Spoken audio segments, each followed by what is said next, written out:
Tatlong town ang pupuntahan natin ngayon sa western coast of the province of Sorsogon. Ang tatlong town ito share a common history but is able to keep its own unique tourism branding. Facing the Pacific Ocean, dadayuhin natin ang tatlong bayang ito on the eastern side of Sorsogon. A common denominator among the three are Spanish structures and ruins. Biyaheng Off the Grid welcomes you to the towns of Prieto Diaz, Gubat, and Barcelona dito sa Sorsogon.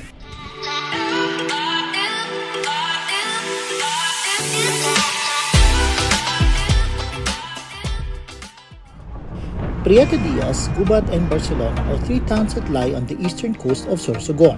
These towns face the Pacific Ocean and are crucial waypoints during the galleon trade. Kaya may bakas ng kasaysayan ang mga bayang ito.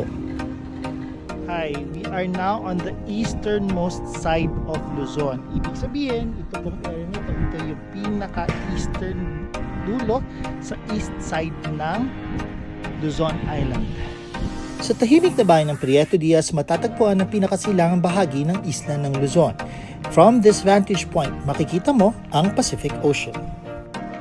Sa di kalayuan ay may isang pinangahalaga ang isang payak na gusali na gawa sa coral stones. Ito ang Escuela Pia ng Prieto Diaz. Built in the 19th century, ito ay nag-uugnay sa kanilang makulay na kasaysayan. Mula sa tahimik na bayan ng Prieto Diaz, let us head off to the province's surfing destination, ang bayan ng Gubat. The long stretch of sandy shorelines ng Gubat and the crashing waves of the Pacific Ocean create a perfect spot to enjoy riding its waves.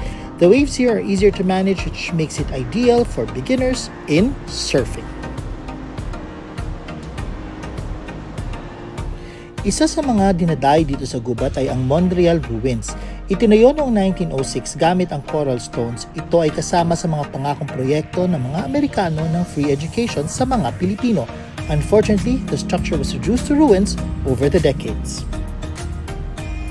Sa di kalayuan ay makikita ang St. Anthony de Padua Church.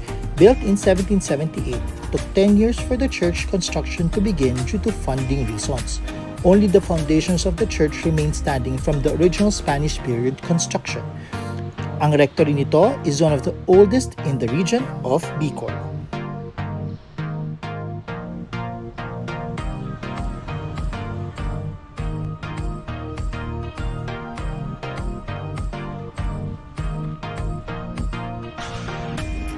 Pero sa bayan ng Barcelona, makikita ang impluwensya ng mga Kastila mula sa simbahan nito hanggang sa mga ruins na matatagpuan sa poblasyon.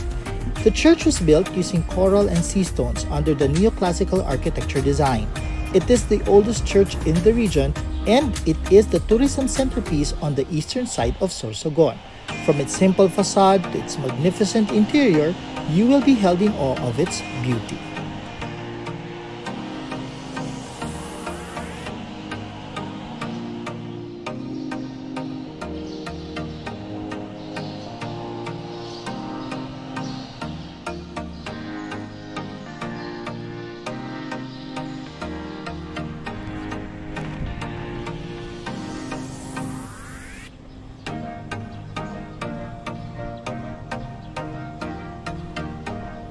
Just across the Barcelona Church is the Poblacion Ruins. It holds the ruins of two institutions of Spanish period towns, the Presidencia and the Escuela Pia. The Presidencia served as a center of local government in Barcelona, while the Escuela Pia served as the school for kids coming from the rich and influential families in Barcelona. Both structures have succumbed to nature, leaving it in ruins over the decades.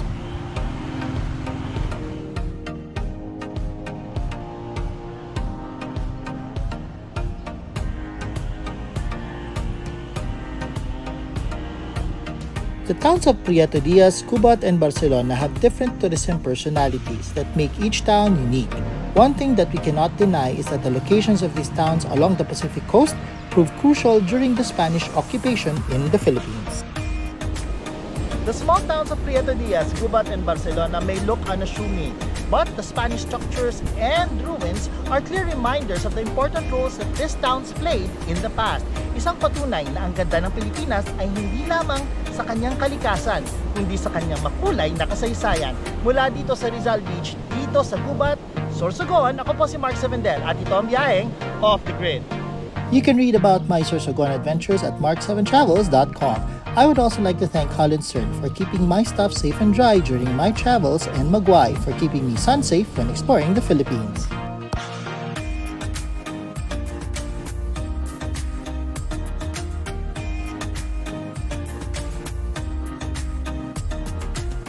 It's caught in the crossfire.